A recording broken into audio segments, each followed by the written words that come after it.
एक सर्वे के मुताबिक पंजाब में धर्म परिवर्तन तेजी से बढ़ रहा है और आने वाले समय में ये संख्या और ज्यादा हो जाएगी। एक हालिया रिपोर्ट के अनुसार पिछले 2 वर्षों में राज्य में लगभग 3.5 लाख लोगों ने अपनी इस सर्च में 2 साल के आंकड़ों की बात की है। 2 साल के आंकड़े क्या कहते हैं? देखिए, इसमें तकरीबन 3.5 लाख लोग। समस्त को प्रभु जीशुख्रीष्ट नाम मोर आंतरिक नमस्कार। ख्रीष्टर प्रिय भाई और भनी मैंने आज वीडियो बहुत खास अच्छी आपण निमते मो निमते आम प्रत्येक निमते। आपण तो जानी यहाँ हूँ शेष समय अटे। प्रभुंकर आगमन चोरर परि उपस्थित हम। तेज से समय जिते आसब ता पूर्वर आम कौन कौन करवा आज भिडियो आम आलोचना करवा। तेणु आज भिडियो खास अटे। आपण थंबनेल ऑलरेडी आप देखी सारी जे पंजाब रे 3 लाख लोक से जीशु को जानले। एक्चुअली 3 लाख नुहे, यहाँ हूँ 3.5 लाख लोक। 3 लाख बोली कहुच्छे किंतु 3.5 लाख प्लस हम से प्रभु जीशुख्रीष्ट को से जानले। से हिंदू धर्म को परित्याग कले और सेटा पुणी घटी अच्छी मात्र 2 वर्ष भितर। तेबे प्रभुंक राज्य ये विस्तारित होची किंतु मु कहीं टॉपिक को लेके आसिली। अनेक तो ये टॉपिक आनले किंतु ये टॉपिक भितर मु एक बहुत बड़ गुरुत्वपूर्ण विषय मु कहिबी आपण को निमंते एवं आपण को मध्य।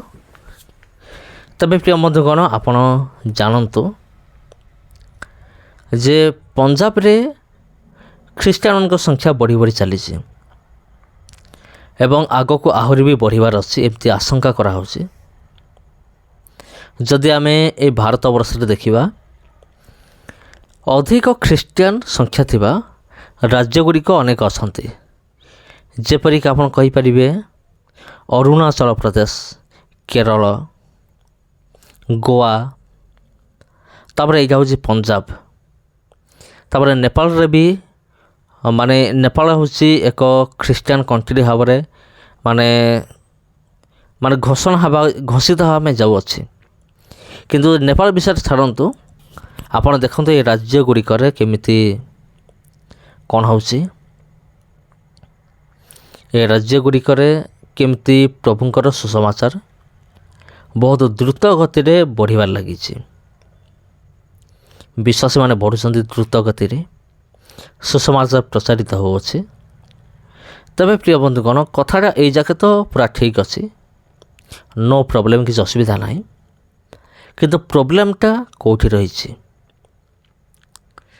मोर प्रश्न होची पंजाब रे जते भी ख्रीष्टियान लोक मान अछंती सेमाने कोन प्रकृत रे ख्रीष्टियान की? मोर प्रश्न होची सेटा। आ पंजाब रे जते भी प्रभु जीशुंकर लोक मान अछंती सेमाने कोन समस्त प्रभु जीशुख्रीष्ट को विश्वास करते कि? एटा होची सबुठारो मेन पॉइंट।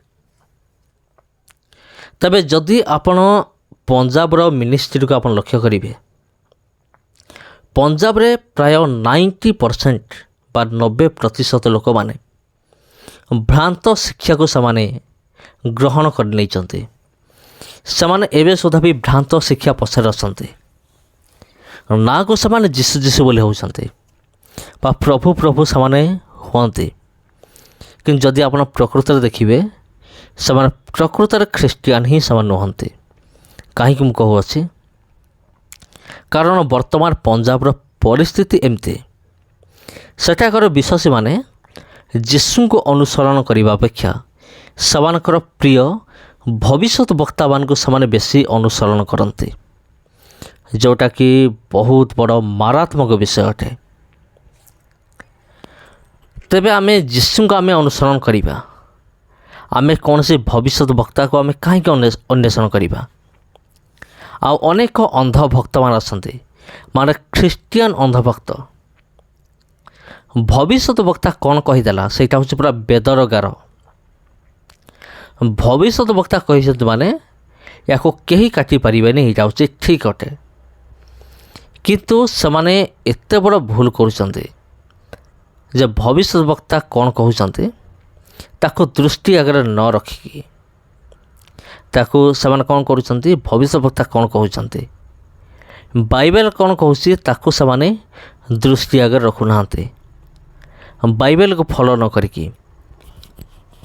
ଆଉ ସେମାନେ ନିଜ ନିଜର ବିଶପ୍, ନିଜ ନିଜର ଭବିଷ୍ୟବକ୍ତା ଏମାନଙ୍କୁ ସେମାନେ ଅନୁସରଣ କରନ୍ତି।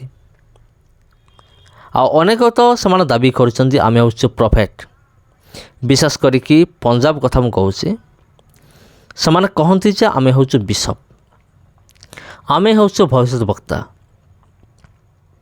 କିନ୍ତୁ ପବିତ୍ର ଧର୍ମଶାସ୍ତ୍ରରୁ ଯଦି ଗୋଟିଏ ବିଷୟ ଆପଣ ପଚାରିବେ ତା'ର ସଠିକ୍ ଅନୁସାର ସେମାନେ ଦେଇପାରିବେନି। ମୁଁ କିଛି ଦିନ ପୂର୍ବରୁ ଗୋଟିଏ ଭିଡ଼ିଓ ମୁଁ ଦେଖୁଥିଲି ବଜିନ୍ଦର ସିଂର। ସେ ବାଇବେଲ ହାତରେ ଧରିଛି, ବାଇବେଲକୁ ପ୍ରଚାର କରୁଛି, କିନ୍ତୁ ବାଇବେଲକୁ ଏମିତି ବିକୃତ ଭାବରେ ପ୍ରଚାର କରୁଛି। ଆଉ ଯିଏ ପ୍ରକୃତରେ ଖ୍ରୀଷ୍ଟିଆନ, ଯିଏ ପ୍ରତିଦିନ ବାଇବେଲ ପଢ଼ୁଥିବ, ବାଇବେଲକୁ ଧ୍ୟାନ କରୁଥିବ, ଈଶ୍ୱରଙ୍କ ବାକ୍ୟକୁ ଯିଏ ପ୍ରତିଦିନ ଧ୍ୟାନ କରୁଥିବ, କେବଳ ସିଏ ହିଁ ଜାଣିପାରିବ ଯେ ବଜିନ୍ଦର ସିଂ ଯାହା ବି ପ୍ରଚାର କରୁଛି ତା କେତେ ଦୂର ସତ ଏବଂ କେତେ ଦୂର ମିଛ, ଆଉ କେଉଁଟା ଠିକ୍। ବଜିନ୍ଦର ସିଂ ସିଏ ଠିକ୍ ନା ବଜେନ୍ଦ୍ର ସିଂ ସେ ଭୁଲ ବା ତା ବାକ୍ୟ ହେଉଛି ଭୁଲ। ବାକ୍ୟ କ'ଣ କହେ, ବଜେନ୍ଦ୍ର ସିଂ କ'ଣ କହୁଛି, ସବୁଠାରୁ ବଡ଼ ବିଷୟ ଅଟେ। ତେବେ ପ୍ରିୟ ବନ୍ଧୁଗଣ, ସମସ୍ତଙ୍କୁ ପ୍ରଭୁ ଯୀଶୁଙ୍କ ନାମରେ ମୋର ଆନ୍ତରିକ ନମସ୍କାର। ଆଉ ପଞ୍ଜାବ ବିଷୟରେ ଆମେମାନେ ଯେତିକି ଆଲୋଚନା କଲୁ, ଆପଣ ତାକୁ ଇନଭେଷ୍ଟିଗେସନ୍ କରନ୍ତୁ। ଯଦି ମୁଁ କୌଣସି ଭୁଲ ବିଷୟ କହିଥାଏ ତେବେ ଆପଣ ଦେଖନ୍ତୁ ପ୍ରକୃତରେ ଠିକ୍ କେଉଁଟା, ଭୁଲ କେଉଁଟା, ସତ କେଉଁଟା, ମିଛ କେଉଁଟା ଆପଣ ଜାଣିପାରିବେ। କାରଣ ବାକ୍ୟରେ ଲେଖା ଅଛି ବାକ୍ୟ ହିଁ ପରମେଶ୍ୱର। ଯେଉଁ ବାଇବେଲ ଆପଣଙ୍କ ପାଖରେ ଅଛି ତା ଭିତରେ ଯେଉଁ ବାକ୍ୟ ଗୁଡ଼ିକ ଲେଖାଯାଇଛି ସେ ବାକ୍ୟ ଗୁଡ଼ିକ ପରମେଶ୍ୱରଙ୍କ ମୁଖରୁ ନିର୍ଗତ ହୋଇଥିବା ବାକ୍ୟକୁ ମଧ୍ୟ ପରମେଶ୍ୱରଙ୍କ ସହିତ ତୁଳନା କରାଯାଇଛି, ପ୍ରଭୁଙ୍କ ସହିତ ତୁଳନା କରାଯାଇଛି। ତେବେ ଏଇଠାରୁ ଆଉ ବଡ଼ ବିଷୟ କ'ଣ ଅଛି? ତେବେ ପ୍ରିୟ ବନ୍ଧୁଗଣ, ପଞ୍ଜାବରେ ବର୍ତ୍ତମାନ ଯାହା ଚାଲିଛି ଆଉ ସେଥିଭିତରୁ 90% ତା ବିଲକୁଲ ବି ବିବ୍ଲିକାଲ ନୁହେଁ ବା ତାହା ବାଇବେଲଗତ ପରମେଶ୍ୱରଙ୍କ ଇଚ୍ଛା ଅନୁସାରେ ବିଲକୁଲ ହେଉନାହିଁ। ଆଉ ଏଇଟା ମୁଁ ଗ୍ୟାରେଣ୍ଟି ଦେଇକି ମୁଁ କହିପାରିବି। ତେବେ ବିଶେଷ କରି ପଞ୍ଜାବ ନିମନ୍ତେ ପ୍ରାର୍ଥନା କରନ୍ତୁ।